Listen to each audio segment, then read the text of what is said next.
Lost your TV remote again? Yeah, I've been there, digging through the couch cushions, flipping pillows, and finding everything the remote. But here's the thing. You probably already own a universal remote, and it's right in your pocket. That's right, your phone can replace nearly every remote in your living room. Most homes are drowning in remotes. One for the TV, another for the AC, maybe one for that old decoder box you never use. I used to juggle at least 3, and honestly, it made my coffee table look like a remote control graveyard. But with a little tech magic, I've turned my phone into a command center, and trust me, it's way easier than you think. Here's how you do it. First, check your phone.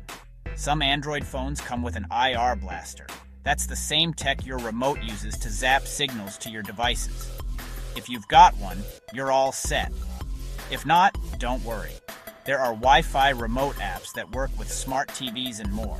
Next, grab an app like AnyMote, My Remote, Google Home, or SmartThings. Install it, open it up, then follow the prompts to connect your TV, AC, or even your sound system. Test the buttons, change the channel, crank the AC, and watch your phone take charge. Want to really show off? Most of these apps let you create your own custom layouts, so you can put all your favorite controls in one place. Or get fancy. Use voice commands to turn on your TV, or set up automation so your AC and TV power up the moment you walk in the door. That's next level convenience. How does it all work? IR blasters mimic the same signals as your old school remote, while Wi-Fi apps talk directly to your smart devices. Either way, your phone basically becomes the universal remote you wish you'd always had.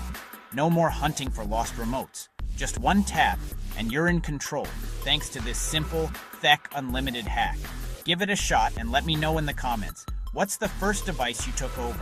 Don't forget to subscribe to Thek Unlimited for more tech hacks that actually work. And don't miss tomorrow's episode. I'm showing you how to safely boost your phone's speaker volume. Catch you there.